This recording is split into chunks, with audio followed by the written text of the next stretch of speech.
Conjured equipment is pretty strong in Morrowind. It weighs nothing, has no durability penalty, hardly consumes any fatigue when attacking, is as strong as the Daedric equivalents, and comes with a relevant fortify skill or attribute effect. Kinda overpowered. But what if you couldn't use any armor or weapons unless they're conjured? How would that work out? So, the rules. No bugs or glitches, no fortify loops with alchemy, and no armor or weapons that aren't conjured. Except when I have to use Sunder and Keening on the heart, and I have to wear Wraithguard to use that's an exception. Jewelry's fine. This build is going to be kind of a magical barbarian, strong and underdressed, but with an affinity for shinies. Lockpicks are okay too. The difficulty will be set to 100 just because it makes the game more interesting. Oh, also no buying training from trainers, otherwise I'd be unable to resist min-maxing, and that's no fun. We'll be playing with the OpenMW engine using the I Heart Vanilla modlist, a collection of graphical improvements, bug fixes, and quality of life tweaks. The goal of this run is to kill all the gods, or defeat in the case of Hircine. What's your name? Our name is questioned because we'll be axing people a lot of them. Now that I say it out loud, that doesn't actually make any sense. Whatever. I already decided on that name, and that's what I'm going with. We'll be going the Berserker route, summon your gear, and break some bones. Nord or Orc would be the best choice here, but we'll go with Nord for the extra bonus to Axe. The Bound Battle Axe is pretty strong. We're going to want to use it. For Majors, of course, we're taking Axe and Conjuration. Those will be our bread and butter. Also, Acrobatics and Athletics, because I like being able to move fast right at the start of the game. Alchemy, because Restore Health and Fatigue Potions are pretty easy to make. For minor skills, no real thought process. Just some skills I thought might be useful. Speechcraft, Mercantile, Unarmored, Security, and Sneak. Strength and Endurance are our favorite abilities because of course they are, and we'll take the Lady Sign for extra endurance. Although we're playing on max difficulty, I actually think we'll scale against the enemies rather well enough that the extra health from the extra endurance should provide a bit more survivability. I don't expect we'll be getting one shot constantly, I hope. Take your ring, Fargoth, I won't be needing it. Typical start to the run, go to Balmora and loot all the stuff in the crates and urns around the city. Alchemy supplies, soul gems, potions, random bowls and cups. Join the Fighters and Mages Guild, take stuff from their chests, and sell everything I don't need to Galbadir. Then we can use the guild guide to go over to Caldera and we can steal the Master Alchemy set there before buying some spells from Medila and Darin. Bound Gauntlet, Spear, Helmet, and Mace. By default, these spells summon the equipment for 60 seconds, but we can use spellmaking to make longer durations. We can even bundle some of these spells together to summon an entire set of gear in one cast. I sold all my clothes to Galbadir, so I need a little bit of something just to cover myself up a bit. For some reason, a red skirt feels like it goes the best with the Berserker theme.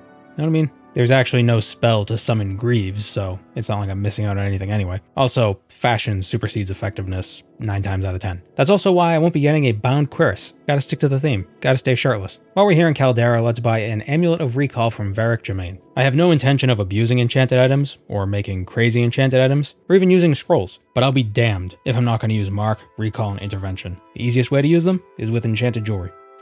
Back in Balmora, I'll buy the Bound Longsword spell from the guild guide, and I'll make 2 new spells with Esther Dalen. A Conjuration training spell. Summon Bound Helmet for 1 second. In Morrowind, you get the same amount of XP regardless of the strength of the spell you cast, so the best thing to do is to make a spell that's very, very weak and very, very easy to cast so you can get as much XP as possible without having to rest to restore your magicka. In this case, training with armor instead of a weapon is better because when you summon a weapon, you go to your weapon stance and then you have to put your weapon away and then take out your spells again because your hands are different. I guess you have 2 sets of hands. You have weapon hands and you have magic hands. Conjuring armor, you keep your spell hands up. The second spell we'll make is the Bound Battle Axe spell for 180 seconds. The cast chance is low, but as we level up, this spell will be more and more reliable. Now, Karya of Whitehaven will buy the Master Alchemy set we stole for just under 2,000 septims, and we can steal another one from her crates. We can steal her Grandmaster Mortar and Pestle as well. We can do a bit of shuffling of ingredients with Ajira to make some fatigue potions while also increasing her supply of gold so she can buy a bunch of the stuff I stole from Nalkarya.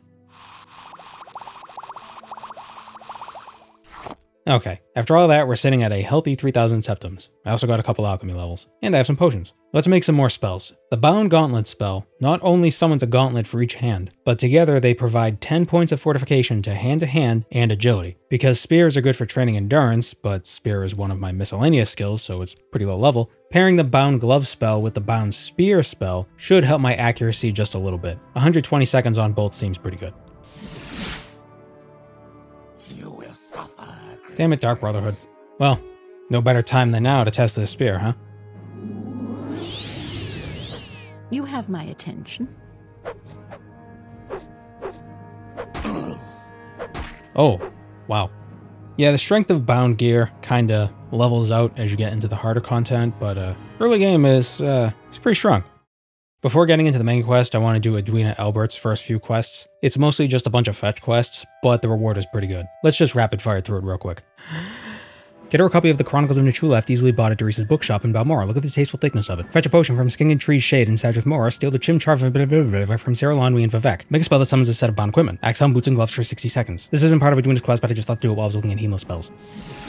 Go to Margon and check up on what's happening in Hulin's hut. Oh, a scamp. Kill it. Whoops, it killed me first. Unlock the door. Naked man. He's vibing. Edwina's happy to know the status of the naked man, but now we gotta return the Chim. Once it's back in Sarah Lonwy's possession, Edwina awards us with an amulet of Almsivia and Divine Intervention. Now let's do something with a bit of challenge. Getting the amulet of Mark. It's in the cave Shurenbal outside of Narmok. Could I just use scrolls and potions of Mark? Yeah, but having an amulet is easier. The enemies in this place are level 10-ish, so they're pretty strong given I'm only level 1. But I'm sporting Ethereal Daedric, so I should be good. Run or die. Look at that. I got hit and didn't die immediately. Still took a sizable chunk of damage though. This challenge might feel more fair. How fun. I hope I don't regret saying that. Okay, so 3 hits instead of 1. It's like a retro platformer or a Zelda game. That actually gives me an interesting idea. I need to learn how to mod this game. Hello, Archer. Let me axe you a me. There is no escape. Yeah, it doesn't make sense. I really regret not using spears in my Tribunal at level 1 playthrough. They're just so damn good. Why didn't I take spear as a major skill for this run? Because battle axe, the big strong, spear, the fast and far, but not as big strong as battle axe. Berserker need big strong. See? Now that we're all set up with our teleportation jewelry, we can get started with the main quest. I won't go into a ton of detail about the story since I've already talked about it a lot in other videos, so if you really want to know the story in detail, watch my marksmanship run, or play the game yourself. It's really good. I would go as far to say that, I like it. Following in the footsteps of the sexiest man this way of the Nibene Bay, we too shall refuse to ever wear a shirt, and the first task Caius gives us is to get a Dwemer puzzle box for Hasfat Antibolus. Classic quest, iconic quest, off to Arkingthand.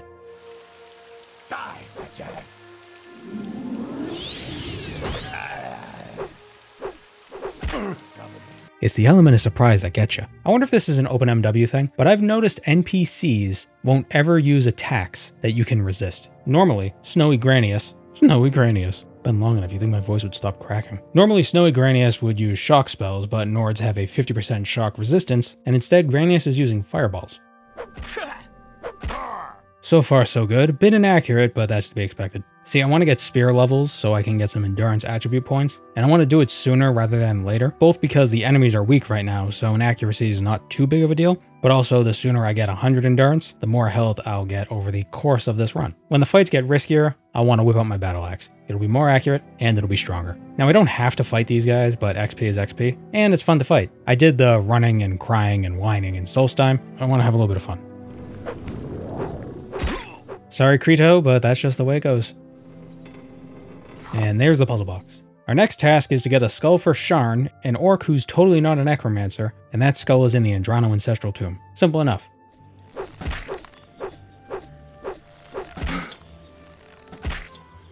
I suspect archers will be a long-running issue during this run, but I don't understand why. Is my Nordic chest not oily enough? Can I not deflect these arrows?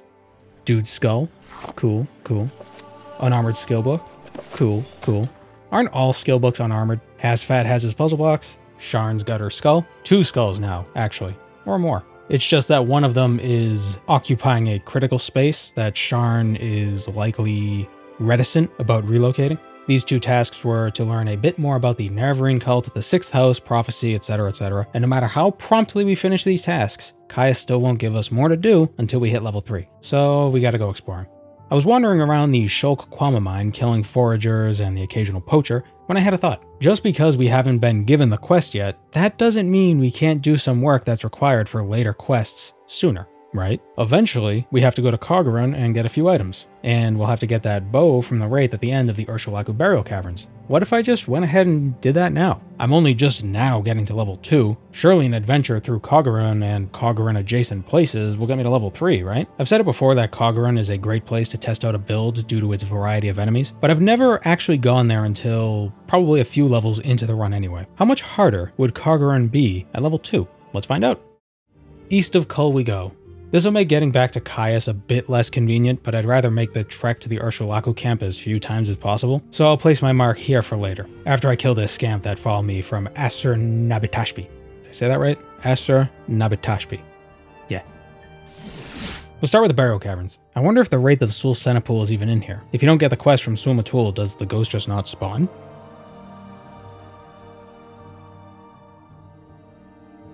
Where are all the skeletons? There's no enemies. Oh, well, they always manage to find me. Something's telling me the ghost won't be here. Oh, but will it have the bow?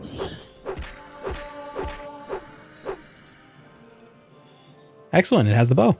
I wonder why there are no skeletons in here. Weird. Well, off to Cogran. Okay, good. At least there are enemies here. We'll need a Dagoth Cup, Corpus Weepings, and the Shadow Shield from this place for a later quest. Whether they're actually here right now is a different story. I know the bow is in the caverns, but games are weird. There's a House Dagoth presence at least. The Noodle Snoots aren't too hard to kill even on max difficulty and at a low level. They attack slowly and they're easy to dodge, but the magic dot they place on you has a long burn, and it can easily kill you if you aren't paying attention. Noodle Snoot is dead. We'll grab the cup. We'll grab the Weepings. Wonderful. Now we just gotta find the shield. I want to try killing one of those sleepers though. The squid face guys, they're kinda tough. He's not attacking me. Serve Lord Dagoth. That was terrifying. Oh my god. They can talk? How? Have you asked yourself why you are doing Azura's bidding? Because a shirtless guy told me to get a puzzle box.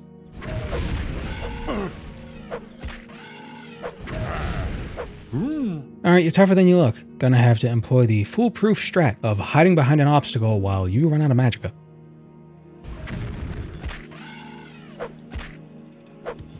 Pff, idiot. With that guy being passive, I wonder how much safer the deeper parts of Cogran will be. Will there be no Ash Slaves? I know Illanibia is devoid of Ash Slaves if you go there before you're given the quest to kill Dagoth Gares, so maybe this place is the same. Seems pretty dead. Much like the slaves, am I right? Because they've been resurrected by the Heart of Lorcan, although arguably they're just projections produced by the Heart itself to cause the destruction of Kakranak's enchantments binding it to Nurin. Perhaps even Dagoth Ur is just a copy of Vorin Dagoth's essence that was imprinted on the Heart thousands of years ago. We'll sell this glass armor. Oh, well, there's still fire Atronachs here. And they have a powerful dot. Not that there was really any doubt about that. We'll just skip it for now. Oh, I thought that was a new cell. This is awkward. Pardon me. Damn it all. Oh, there's an Ash Slave. I guess journal updates trigger certain spawn points and not others, and the Cogran sewers must be unaffected by the Cogran quest flag. But upstairs is kind of affected, but not really? I don't even know if that's how Morrowind is designed, but I mean, clearly there's some sort of scripting because otherwise the Ascended Sleepers won't talk to you. But if you come here before you get the quest, they will. So there's something interesting going on there. Ah, Frost Atronach, your frost spells do nothing to me. So you're just gonna use melee. Okay, you clever dick. The next part of this dungeon is a bit tougher than the previous parts because there's actually enemies here, so I'm going to swap to using the Bound Battle Axe instead of the spear. Fire Atronachs and Noodle Snoots aplenty.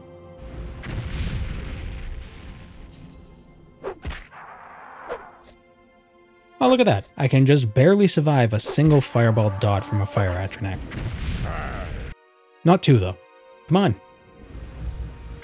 Hit me. Hit me. Yeah. You can't.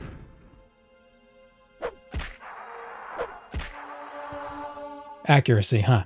Fantastic. The shield's here. I figured it would be, but I had this wriggling feeling in my gut. I could just leave right now, but I want to fight the Ash Vampire. Oh, and loot these Daedra Gauntlets. Easy gold. Ugh.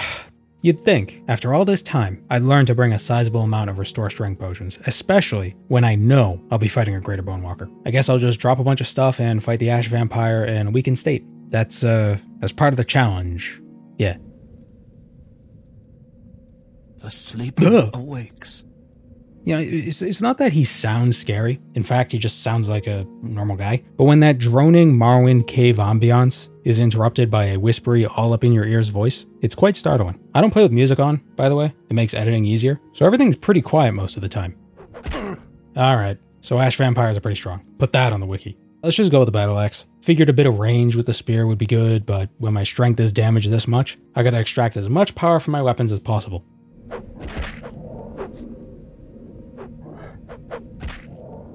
There we go. Let's pick all this stuff back up, use Divine Intervention, drop it again, restore our stats at the shrine, pick my loot back up again, and wonderful. But I'm still not level 3. I think our best option would be to wander around aimlessly killing wildlife like a true American. I guess I could cast my Conjuration training spell over and over again, get a few Conjuration levels, but I still want to max out my endurance, so running around the countryside with my hand on my spear should get me levels in acrobatics, athletics, and maybe on armored. Yeah, it was taking too long, so I just spammed my Conjuration training spell. Level 3. You're probably wondering why I'm here east of Satanine in such an iconic location. How could you not tell I was east of Satanine? Well, I want to grab the Mentor's Ring. As far as unique items go, it's pretty middle of the road, but it's good without feeling overpowered. It's in the Samaris Ancestral Tomb, past the ghosts, the skeletons, and the Bone Walker, inside a trapped urn labeled Lord Bryn. It fortifies intelligence and willpower by 10 points each. It'll make summoning my gear just a bit easier.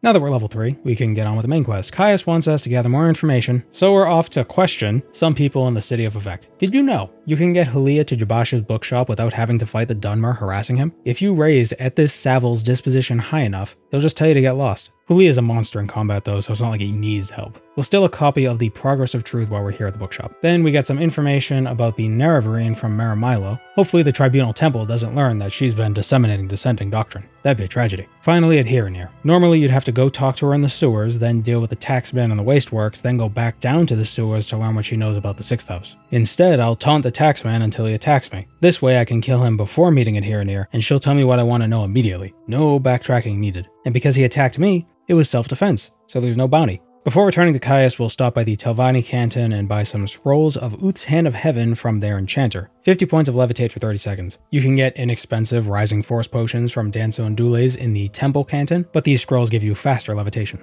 Now we need to learn about the Ashlander tribes. Ashlanders? What's that? A camp? Where could that be? Oh, who knows? I've never been there. Well, if we butter up Hassauer Zain Subani, he'll tell us what we want to know. Yeah, Caius, there is an Ashlander camp east of Kull, northwest of the Dunmer stronghold of Kogaran, just outside Asurnabitashpi, northeast of Driskashti and Bethungthums. Zain Subani said it was north of Margan. Well, I guess technically, but my directions seem better. Wow, my recall spell brought me right to the camp. Oh, the serendipity. Am I worthy to speak to the Ashcan? I don't know, Zabamund. How does 200 gold sound? You honor me, Outlander. That's my Morrowind Dunmer voice. I'll workshop it. An initiation rite, Sulmatul? Why, whatever could it be? Get your dad's bow from the Urshulaku burial caverns? Man, are you in luck. Do you think that would actually satisfy someone in real life? Go get me the thing. I already have the thing. Oh, that thing, that doesn't count. I think no matter how much they wanted the thing, they'd be a little upset by how predictable you've proved them to be. Kinda knock the wind out of their sails, you know? So we get more Nerevarine information from Nabani Mesa, and when we return to Caius, he tells us to go execute a raid on the 6th house base, Ilinibi, and kill the leader there. Like Kogaran, this place is full of 6th house enemies. Unlike Kogaran, most of those enemies are Ash Slaves, and Ash Slaves are somehow one of the hardest enemy types to fight, and I'm not sure why. Their shield spell boosts their defense so they take less damage, but it feels like it boosts their evasion, so you can't friggin' hit them. And they have a ton of magicka, so they keep casting spells at you, and their fists are made out of concrete. Admittedly, I'd probably have an easier time killing them if I weren't doing quick jabs with the spear. A fully charged swing from a battle axe would probably two-shot them, but you know, I gotta make it harder for myself.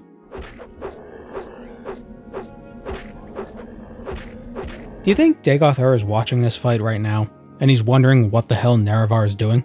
You're training your spear, Nerevar, but I liked your spear the way it was. And that's my Dagoth impression. It is probably the best you've ever heard.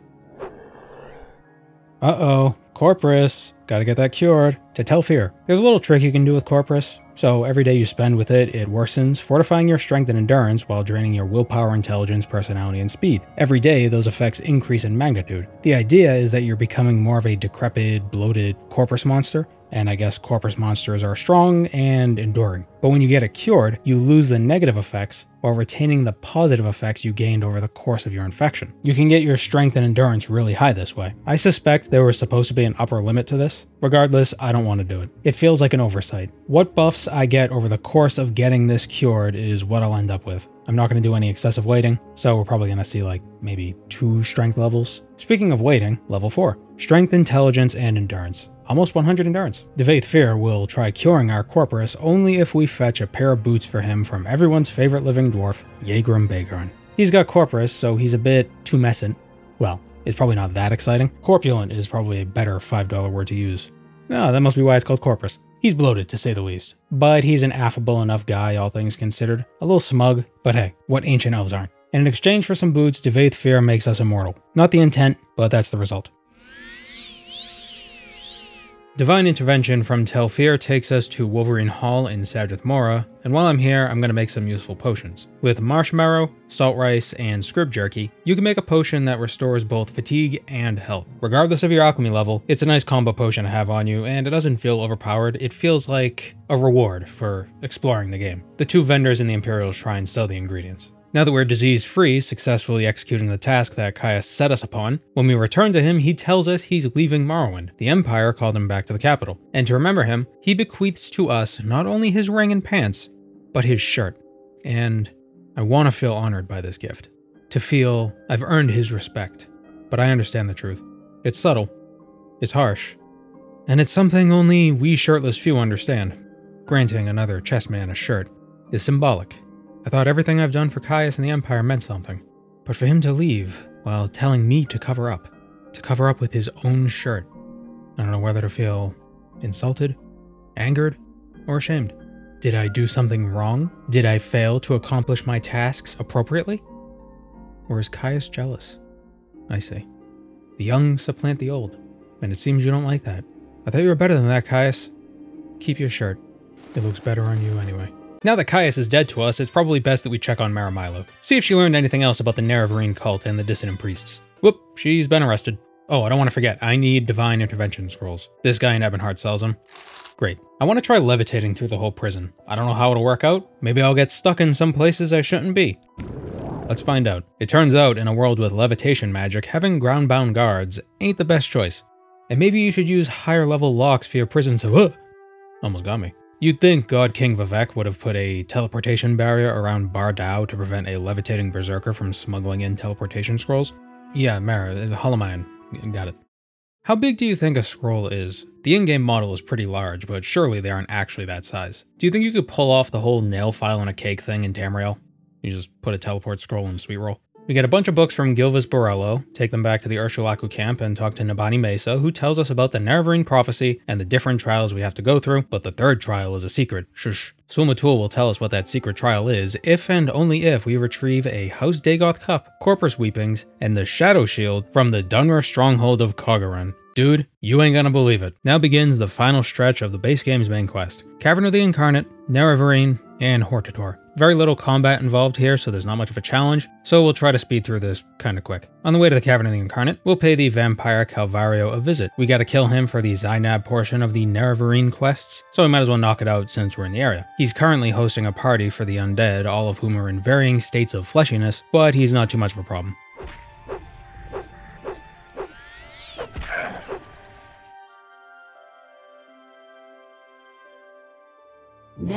Nerevar, yeah, Nerevarine, Hortator, we know. You know what? Before I forget...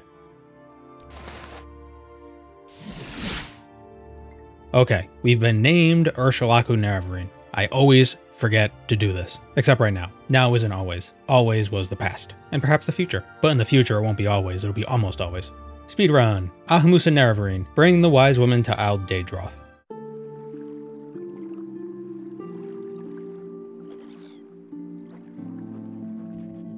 Why the hell are you... Oh, now you kill it. Ooh, dregs. So creepy in this game. It's like something out of Subnautica, but smaller. Help! A beast! Go away. I don't have any treats. Go away. Hey, wait for me. Go away. I don't have any treats. There is nothing I hate more in video games than escort quests. There was a time when every single video game had escort quests, and I don't think anybody liked them back then either. They sucked today, they sucked yesterday, and they will always suck in the future. Now where is she going? Oh, good. Good luck with these maniacs, dumbass. At least we got to level 5 out of all of it. 100 endurance. Time to retire the spear. Greetings, Cowshad. Kill a vampire, you say. Would you believe I've already done it? I can read you Ashcons like a book. Now we escort a slave dressed as a Telvanni noblewoman to the camp because Cowshad wants a bride. At least Falor is not annoying to escort. Here's your sex slave, Cowshot. Thanks for the thong. Rabin Imson. Peace through slaughter.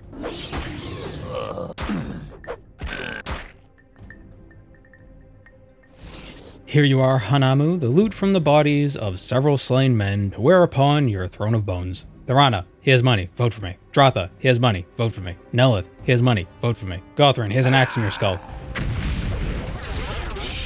Uh-oh. Oh, phew.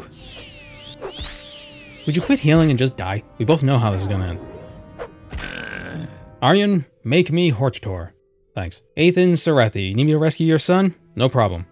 Grab him! Come on, let's get out of here. You Pardon me. Got Athan's support, got Lethri's support, got Morvain's support, got Arabar's support, got Ramaran's support. Got Venom support. Hlalu time. Crassius, here's 1,000 gold. Ingling, here's 2,000 gold. Drambaro, it seems you've lost this game of hide and seek. I trust I have your Hortator supportator. Orvis Dren is a tough guy to convince, but with a little bit of finesse, you can get him on your side.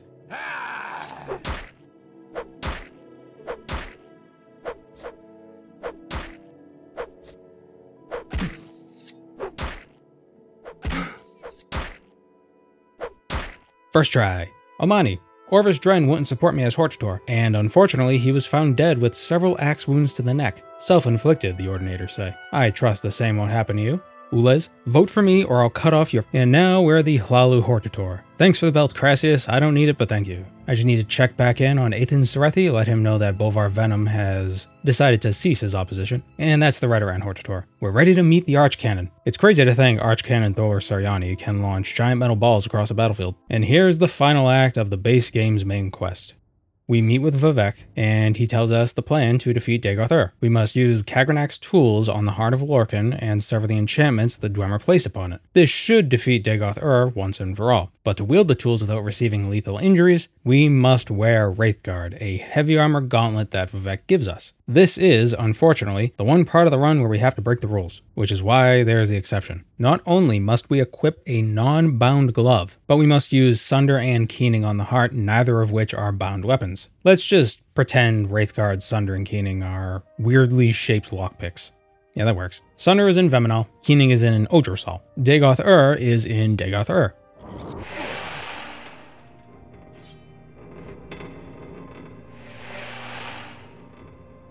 The sleeper awakes. Jesus, it's just spooky. I just never expected.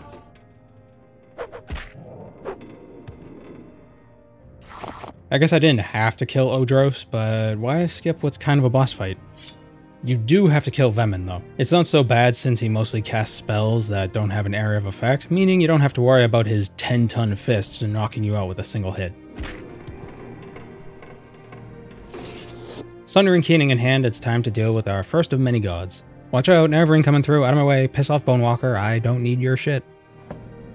Welcome, Moon and Star. Yeah, Moon and Star. This place where destiny is made. When he says, this place where destiny is made, I get a How It's Made vibe. Today on How It's Made, Destiny. What a fool you are. I'm a god. How can you kill a god? What a grand and intoxicating innocence. How could you be so naive? There is no escape. No recall or intervention can work in this place. Come, lay down your weapons. It is not too late. You full stop! This is the end. The bitter, bitter end. One god down. You no longer... I think this is the first run where I'll actually get to put Azura's Ring to use. Night Eye and a constant restore fatigue effect. My natural regeneration is 4.5 fatigue per second, 7.5 with the ring. Running drains 5 fatigue per second, so with the ring I'll be restoring fatigue faster than I lose it while running. Pretty good. Onward to Tribunal. If you want a more in-depth journey through the Tribunal storyline, watch my Tribunal from Level 1 video. It's linked in the cards. You know how YouTube works at this point. I'm expecting to have a much easier time this time around. How did that sentence get through my proofread? Whatever, I'm sticking with it. I'm expecting to have a much easier time this time around, not because I'm going in at a slightly higher level, but because I have some pretty good spells available to me. I mean, I'm sure being a higher level helps too, but maybe I'm wrong. Maybe it'll be another nightmare of constant one-shots. Let's find out. Phaedrus Hlur, leader of the Hands of Amalexia, wants us to deal with the goblin army that King Helseth is training by killing the 2 goblin war chiefs and killing their Altmer trainers. Down to the sewers we go. The goblins, even lowly grunts, can be pretty brutal, but I think it shouldn't be too... Should have seen that coming, huh? This does feel fairer than the level 1 video though. I may be getting one shot, but I'm nearly one-shotting all the enemies as well, even the Durzogs, and I don't have to rely on the orcs' berserk power, so that's nice. Huh? Really know how to bring me down a peg, huh, Morrowind? My first level in Tribunal content. Can you guess what skills I've been training this entire time? Oh, in my hubris, I seem to have attracted a goblin army to my location by running around the enemies instead of killing them. Oh, what a fool I am. The war chief is body blocking them, so that's nice. Now, how do I handle this mess?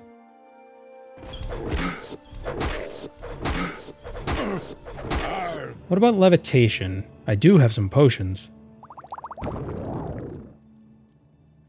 Come on, up and over, come on. Yes, I'm too smart for you, game from 2002. Now we're free to kill the other war chief. And not to anyone's surprise, it's pretty easy. The war chief's attacks are very predictable and simple to dodge. I suspect the Altmer trainers will give me a bit of trouble though, just because of how fast they are. And we don't have any way to take advantage of their significant elemental weaknesses this time around.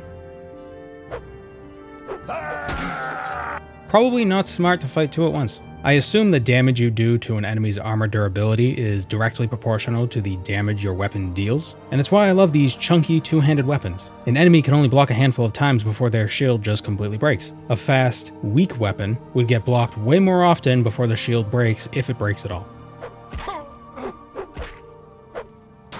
For someone with medium armor, he sure is eating these hits pretty well. I'm not going to bother looting them. After sorting out the goblin problem, we now need to escort a priest to the Shrine of the Dead under Mournhold. I hope you know I'm abandoning you down there. He's weak, so it's better to just leave him hanging back while you clear out the skeletons and ghosts and this one dart-throwing Dunmer. I don't know what happens if the priest dies, but I assume it's not good. This Dunmer is part of the super-duper dart gang, or whatever the hell it's called, and he has a limited supply of darts with a very potent enchantment, so it's best to avoid getting hit altogether. Ervil certainly can't dodge, so I'll just leave him in the previous cell while I kill this guy. Oh, bone lords instead of skeletons. Neat. This is part of Morrowind's pseudo-scaling, I believe. Oblivion does this too, where your level affects the type of enemies that spawn in certain locations. But I think in Oblivion, unlike Morrowind, those enemies still have variable levels within their own bracket, scaling depending on your own level. It can be a bit more punishing, at least in my experience. It's a difficult balance, I'll admit. I think it works better in Skyrim because there's no strict attribute system like in Morrowind and Oblivion. It's hard to level wrong in Skyrim. I'm sure you could do it, but it's harder to do it. I guess if you put 1 point into every skill tree before putting a 2nd point in, that might make things kind of tough. But for the most part, you gotta put in extra effort to make a bad Skyrim build. Maybe I'm too much of a casual gamer degenerate, but I prefer perk systems like that in Skyrim, Fallout 4, and even Starfield. I know, crazy, right? A level in those games feels more than just number go up.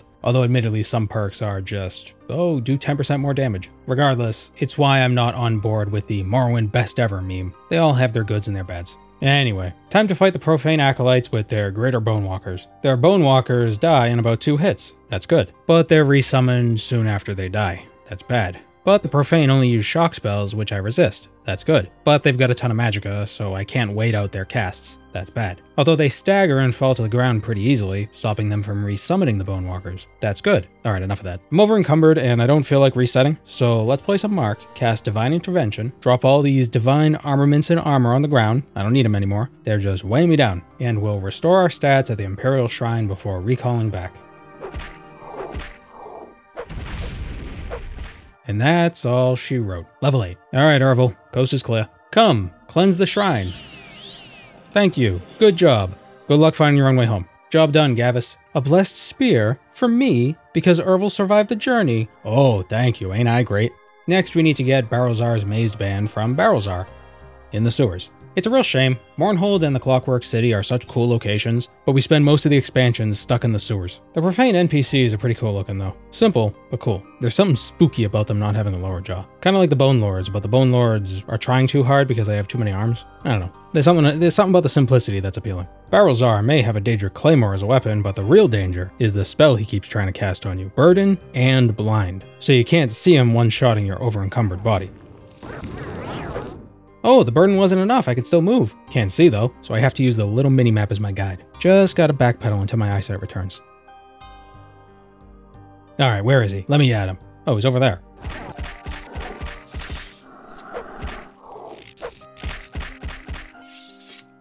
Now that we have the mazed band, Gavish Drin tells us to meet with Almalexia herself. She wants the ring.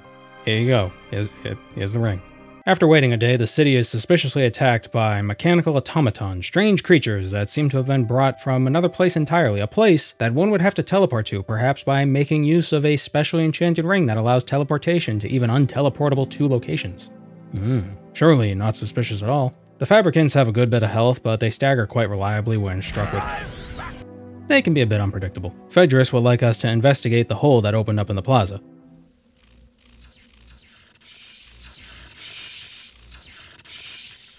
Yep, this is an interesting hole.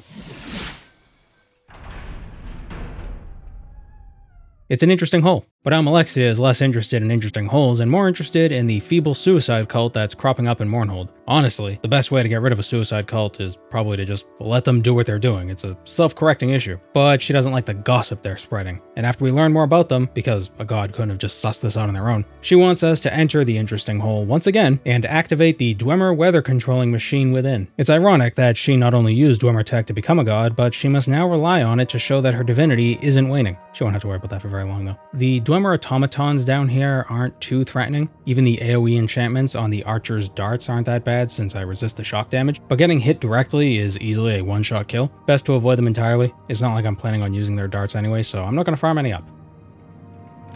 I'm trapped. Crafty Dwemer and your impeccable foresight. Oh. We definitely won't be able to pick any of the locks down here, but we don't need to. The key we need is sitting right here in Radix Forge. Also, I'm going to leave a mark here since we'll be coming back soon enough anyway. Unlock this door with the key, grab the explosives, and blow up the debris at the end of the corridor. We'll blow up the second pile of debris on the way as well. Cool guys don't look at explosions, action movies, etc. I don't understand why Almalexia couldn't have just done this herself. I know she says she's busy tending to those injured during the attack on Mournhold that she totally didn't perpetrate, but it would take her like a minute to come down here. Surely a god could just teleport, right? It's pretty dangerous down here after all. What if I died and I couldn't start up the weather machine? She would have to come in and do it anyway. Surely she wouldn't want to kill the Nerevarine. I was her husband in a former life. Why would she want to hurt her husband? With the ash storms indiscriminately harming both dissenters and worshippers alike, the kind and merciful goddess Almalexia tasks us with murdering one of her hands. He's saying mean things about her behind her back, like her hair is stupid, her fashion sense is like yuck, and that the Tribunal temple has like a totally flawed epistemology. Gag me with a spoon. Seems the best way of handling the hand is to dodge the darts until he's got none left, then backpedal while he's staggered and wait for him to run back into range to get staggered again. As long as I maintain this rhythm. The trouble is if I miss. I'm pretty accurate, but not 100% accurate. If I miss as he runs into attack and I don't stagger him, I will die. The Bound Spear would probably function better here, but axe go thump. Man, look at all that gear. I'm taking Almalexia's Warm Reflected Glory. It's a 10-point Fortify health buff. Seems like it'd go a longer way than fortifying my armor skills or a slight paralysis resistance. Now Almalexia wants us to reforge True Flame, Nerevar's blade that was lost during the Battle of Red Mountain. So mysterious, the events surrounding Nerevar's death. There's a total of 3 blade pieces, and she gives us one of them, so we gotta find the other 2. One is held by Helseth's champion Karod. The other is in the hands of the Museum of Artifacts. To get the latter, we need to donate 2 artifacts to the museum in exchange for the Dwemer battle shield, onto which a piece of True Flame is grafted. For one of the artifacts, we're actually gonna leave Mournhold to get it. Here it comes.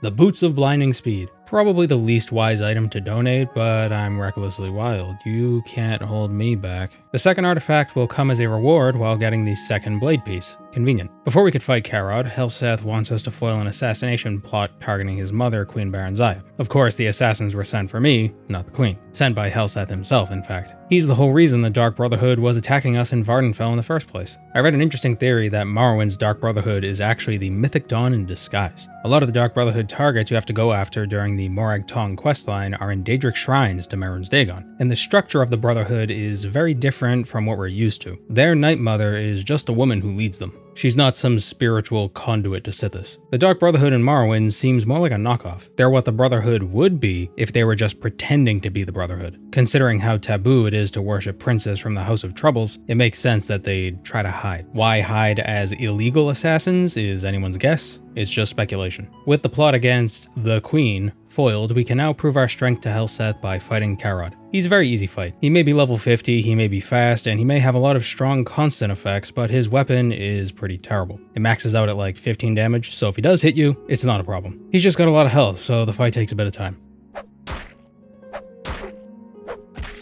After defeating him, he gives us his shitty weapon, which is 1/3 of True Flame, and Helseth gives us the Dagger of Simicus, the second artifact we'll donate to the museum. Tarasa Aram accepts the dagger and gives us the Dwemer Battle Shield in return, which we could take to Yagak the Smith, and he prized the last piece of True Flame from it. If we give him 2 days, he'll reforge the blade anew, but it's missing the necessary fire enchantment. Radek Stuggenthums must have known a bit about enchanting Dwemer weapons, so Yagak suggests we look for some hints within Bamzam Shend. Better than just a hint, we find the ghost of Radek himself, and he tells us in order to enchant the sword, we must retrieve for him Pyroyal Tar from Mindror, a Daedric ruin located even further beneath these Dwemer ruins. We need to kill the Dremora Lord Cash Register Dror to get a bottle of Pyroyal Tar. He's surrounded by several other Daedra, Lesser Dremora, Golden Saints, and Hungers, but we can bottleneck them through this run-down architecture. They're all pretty easy to knock down too. That's the benefit of these beefy two-handed weapons. They're slow, but they've got a decent chance to knock enemies over, and they're usually stunned long enough to buy you an extra hit or two. I find it interesting that Cash here has a Dreg Staff this time around instead of a Dwarven Spear. I wonder what the criteria are for what weapons bosses spawn with. I assume it's got to do with my level. Although I'm a higher level now, so why is it a Dreg Staff this time, and before it was a Dwarven Spear?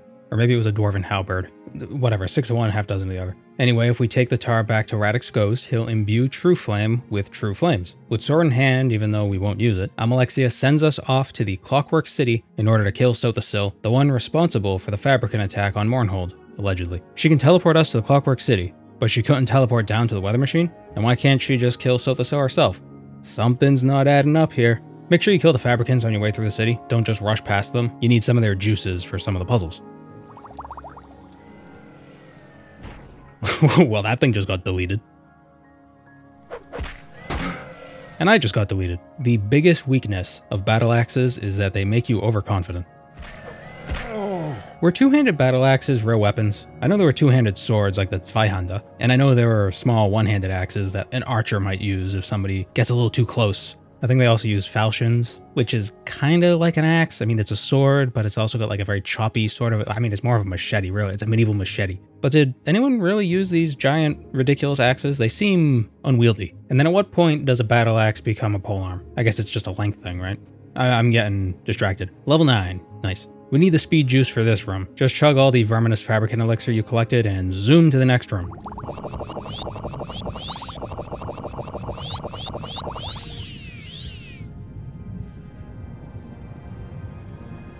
This room, however, I can never figure out. I know when the pipes up above start wiggling around, you need to open the interior door with the right lever, so when the Fabricant spawns, the outer door will open, and you can run through to the next room. But what triggers the pipes? Why do they wiggle? Nothing I do seems to affect it, so I assume it's on a timer. You need 100 strength for the next puzzle room, but I already have enough strength juice, so I'm just gonna avoid fighting these scorpions.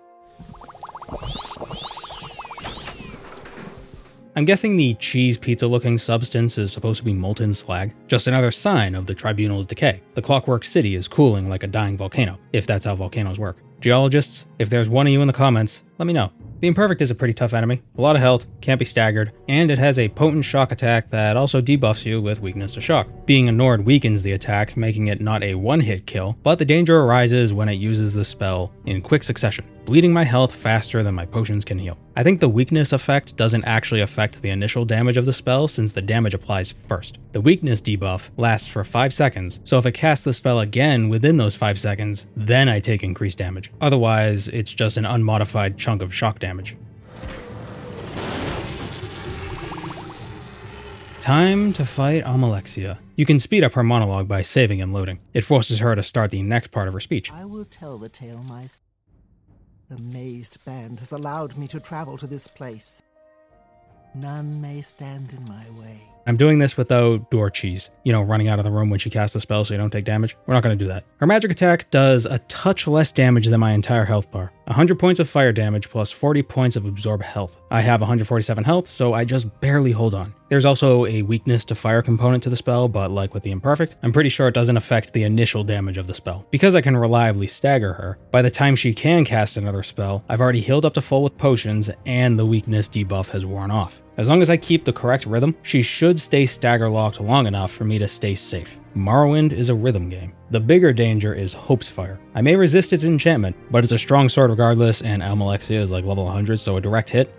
So close. She has a total of 3,000 health, and she heals for 40 health every time she hits me with her magic. I don't know exactly how much damage I'm doing with my axe, but I can try to estimate it. A full powered attack from a bound battle axe can do 80 points of damage. We multiply by a strength modifier, which is just 1% more damage per point of strength above 50. With 81 strength, we multiply by 1.31. The condition and critical hit modifiers are both 1 since our condition is always maximum, and we're not critically hitting. Armor can reduce damage by up to 75%, so without armor, I'm dealing at most 104 damage per charged attack. 26 if she has maximum armor. Long fight to say the least. This whole explanation, and the fight's still not over, but with a little patience, we've killed our second god. And then we can use Barrowzar's mazed band, which we loot from Almalexia's corpse, to teleport out of the Clockwork City and return to Mournhold, where Azor is waiting to give us another hug.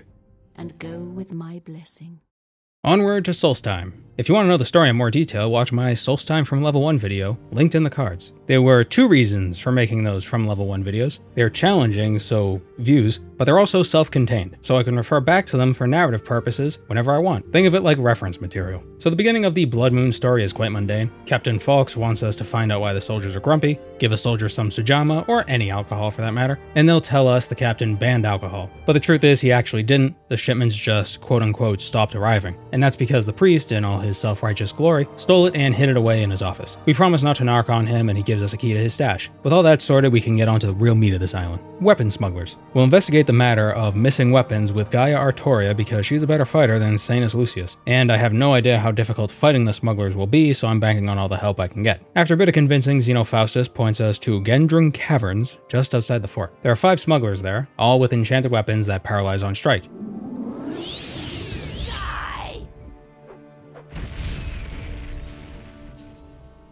Unlike a guy that's totally not a werewolf, I don't think I'll get killed in a single hit, so the paralysis will be a problem. The solution? Don't get hit. Surrender now and I might let you live. Well, I survived a hit, resisted the paralysis, but I still died because he knocked me over. I may be better equipped and higher than level 1, but this is still endgame content. Need a bit more finesse, methinks. Good news is they don't brush off my attacks. I'm actually doing a reasonable amount of damage to them. You won't escape me that easily. Bring me great honor. You won't escape me that easily. Quite a bit of health on this guy, and he keeps blocking. As long as I stay away from the sharp end of his sword, I should be fine. I will kill you. Listen, fellas, maybe we got off on the wrong... broke his shield. A few more hits should... Damn it. You grow weak. Please be careful. 3 down. 4 down. Time for the leader. He's stronger than the other smugglers, he's faster than the other smugglers, and he's longer than the other smugglers. His range, his attack range is longer than the other smugglers. You're mine. Okay, so he's a little tough. 5 for 5. Back to Fort Frostmoth, and man, is it nice to have Divine Intervention on Solstheim again. From anywhere in Solstheim, it takes you right to the fort, which seems to have been attacked by some horrible wolf creatures, and the captain's gone missing. The skull to the north might know something about the attack, and as a symbol of good faith, we're going to bring them the universal symbol of peace, a human skull. Die where you stand! Huh. Since when did the Frizzer Hags summon ghosts? They never did that on my previous run. Oh, is it because their daggers have frost on it, so they don't want to attack me with the daggers since they know I'm immune to frost?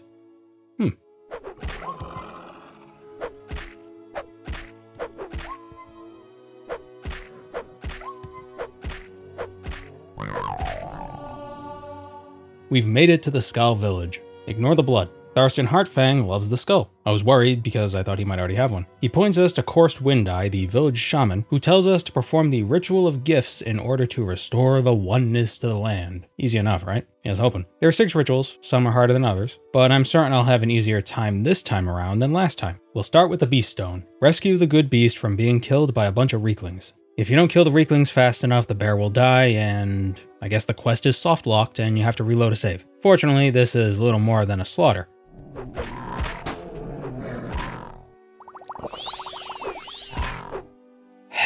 Should probably conjure armor more often.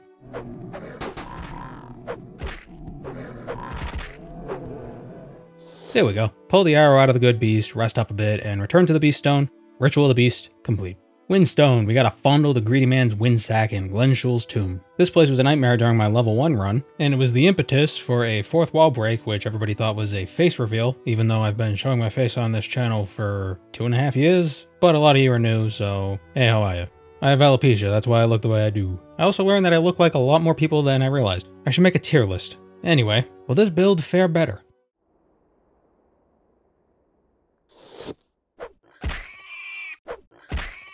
Pumbaa, why? So it turns out Draugr aren't all that strong. Even a little bit of bound armor makes their attacks reasonable.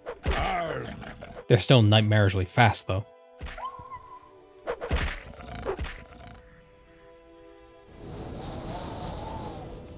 Everything in here is now dead. We can stroll out like we own the place. But why walk when you can recall? Ritual of the Wind, complete. Sunstone, we must free the warm sun from the halls of Penumbra. A cavern full of Draugr with a Grawl at the very end. I'm feeling pretty confident if I'm honest.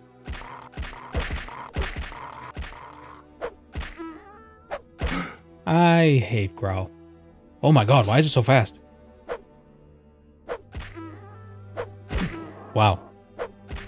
Ooh, knocked it over. Can I finish it? Shit. What the hell was that? There, dead. Doesn't bode well for Castle Karstag. Ritual of the Sun, completed.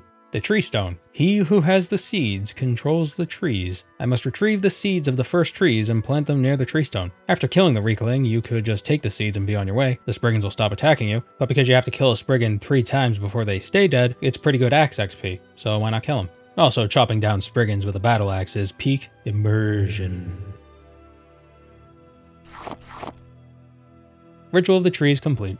Earthstone. Travel to the Cave of Hidden Music and learn the Song of the Earth. What can I say? Draugr aren't actually horrendously overpowered monstrosities against this build. They're just a bunch of weak bags of bones. What made the last run so difficult wasn't Solstheim itself, it was the fact that I was a tiny little wood elf with a piddly low crossbow. Now that we're through the Draugr, we just gotta make the stalactites fart the right pitch.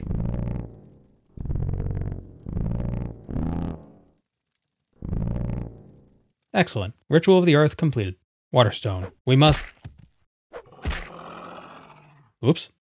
The combat may not be as hard this time around, especially if you're prepared, but Solstheim is still deadly if you aren't paying attention. Gotta keep your head on a swivel. Waterstone. We must travel out to sea and acquire the Water of Life. We have potions this time around, so drowning shouldn't be too much of an issue. We also have enough health to survive for about a minute without air anyway, so we're in good shape. See? And there's the Water of Life. Here, have some water of life. My, you're thirsty. Oh my goodness!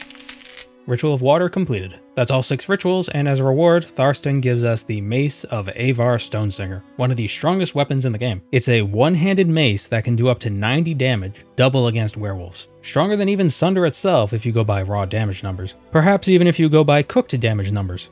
Why the hell did I write that in the script? It doesn't even make any sense. Next, we gotta solve a crime to prove our wisdom to the skull, and it's easily deduced when we find a letter from Rigmor to Risi, Angar's wife, outlining a clear motive. When confronted, Rigmor spills everything. He tried to frame Angar for theft to force Angar into exile so Risi would be newly single. Rigmor's an asshole. I'd like to feed him to the wolves, but exile is faster.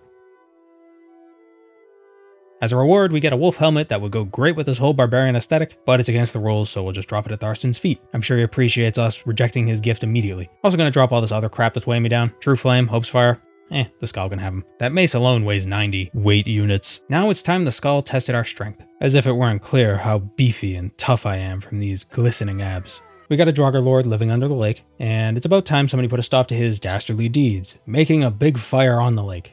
Grr, how fiendish. A-Slip, or perhaps E-Slip, is at the end of these Draugr-filled tunnels, and when we confront him, he tells us his long and tragic story. How his lust for power led him to dark magics. How the skull exiled him for these pursuits. How he learned of Daedric machinations, an army building to destroy his people. Although the skull abandoned him, they were still his people. He communed with dark forces to extend his life, becoming a Draugr, so he could maintain the barrier keeping the Daedra at bay, protecting the skull who so villainized him. Such a noble act, to voluntarily imprison yourself within these walls of ice, all to protect a people who think of you nothing more but a monster. E-Slip's dead. Back to Tharston? You got it. Oh my, werewolves are attacking the Skull Village. The climactic second act. Quick, get the werewolf. Alright, never mind. Everyone go back to what you were doing. Oh, right. Wait a minute. I think I just messed up. Yep, got a werewolf in me. That's a problem. I'll employ the same strat I used in the Mournhold sewers. Levitation. Squeeze through, damn it. Yes. Hey, I survived a hit from a werewolf. Cool. Ah, of course. You've arrived just in time. I'm infected, you say. Dear oh dear. Whatever will I do? Alright, Chorus, what we doing? We must perform the Restag in order to please the Allmaker. And the first step to performing the Restag is acquiring the Totem of Claw and Fang from the Tomb of Scalara. If we went the werewolf path, we'd have to defend the totem. As soon as we enter the tomb, we're immediately assaulted by 4 werewolves. I could try killing them by kiting them around in a tight circle, or I could just try to make a run for it. Ah, shucks. The key is to know where the hell you're going. Why am I bothering to attack them? Why am I being cute? Let's just try killing them in the tomb's foyer?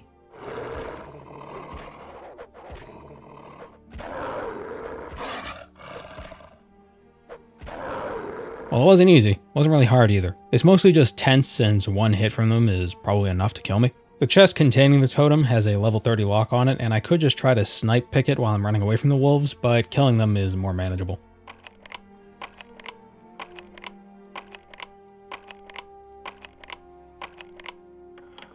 Yeah, it was definitely worth killing them. Here's the totem coursed. Now what? Meet Rolf Longtooth at nightfall to take part in the Restag, west of Lake Fjelding. You got it. Rolf tells us the Totem of Claw and Fang summons the Spirit Bear. We must hunt the Spirit Bear and return its heart to Coursed Windeye before sunrise, so that we may be blessed by the Allmaker.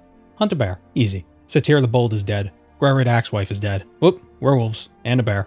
Rolf is dead. Wait, is this the Spirit Bear? This is the Spirit Bear. Well, I guess I should avenge the fallen hunters or whatever. Here's the heart coursed. The others didn't make it. Coursed now tells us the third sign of the Bloodmoon prophecy may be upon us. Horker corpses are washing up on the shore without explanation. Coursed hopes it's just the work of mortals, not of prophecy, so he sends us to Castle Karstag to investigate. And this, I expect, will be the most difficult part of the whole run. It's a DPS check because you're forced to kill 8 Growl while escorting a tiny Reekling who must not die. If he dies, quest failed. You need him alive in order to enter the castle. There's a crevice in the water behind the castle that leads into the subterranean cave system. When we enter, we're immediately greeted by Krish, a Reekling who figured, with Master Karstag MIA, it'd be a great time to take over the place. He got Growl to help with his revolution, but they started eating his friends, as one does, and now Krish can't even get back into the castle due to all the Growl blocking his path. To enter the castle, we need Karstag's blessing, which Krish has, and he won't help us get into the castle if we don't help him with the Growl. So, we gotta kill the Growl before they kill Krish.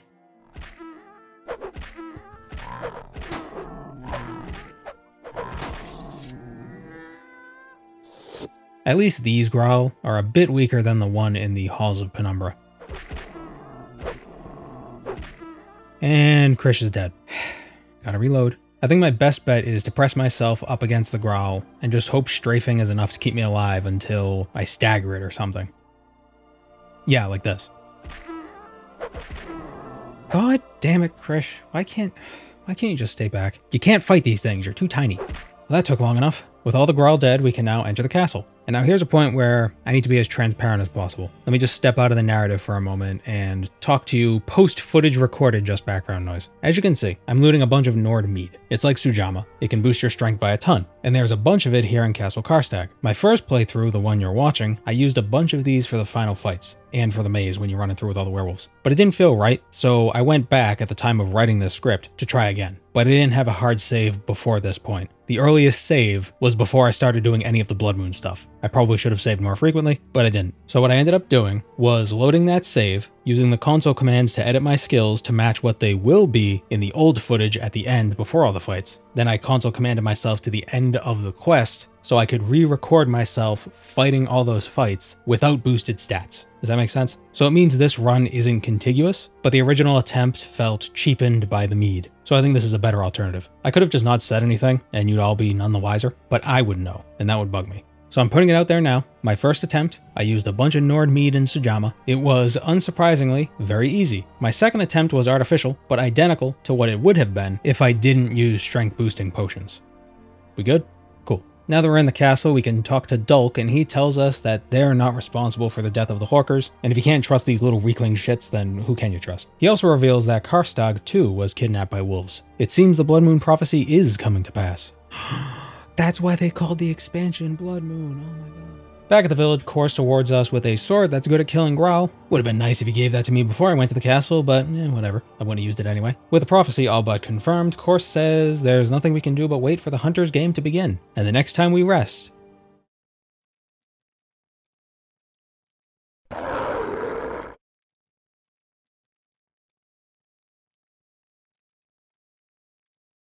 so Hircine welcomes us to his game, and when we enter his maze, we're met with Captain Carius, and we can choose to either fight alongside him or kill him outright. This footage here is the original attempt, and you can see I almost immediately chugged a bunch of Nord mead to make the maze easier.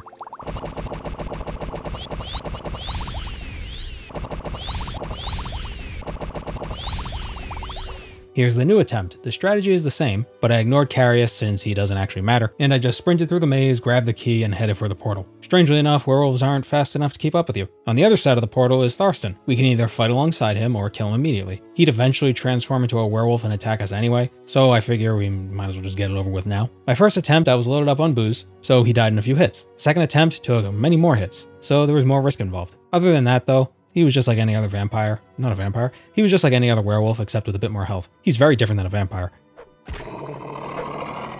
The portal key is on Tharstan's wolf corpse, so we don't need to find the chest within the maze, we just need to run for the portal. And, like the previous room, as long as you don't stop, the wolves shouldn't get you. If you maneuver correctly, you can even dodge them when you hit a dead end.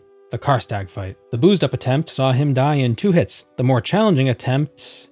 it took more hits than that, obviously. Probably at least 24, with every hit risking a one-shot. I'm just grateful the bound weapons don't consume much stamina. With Azura's ring, I'm always near full fatigue. It's a pretty good ring.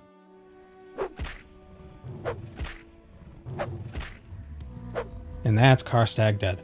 For the final fight, I went with the aspect of strength. It's a big, strong bear, and strength is what this character's all about, so it seems thematically appropriate. Everything is thematic. I will admit the aspect of guile might have been more difficult, but spears, boo.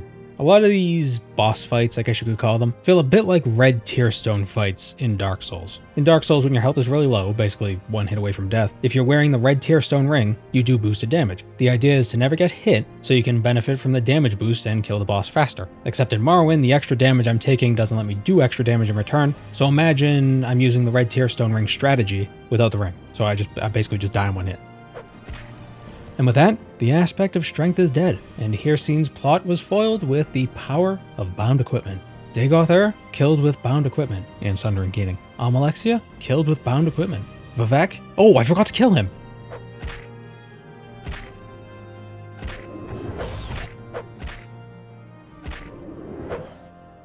I am Vivek now.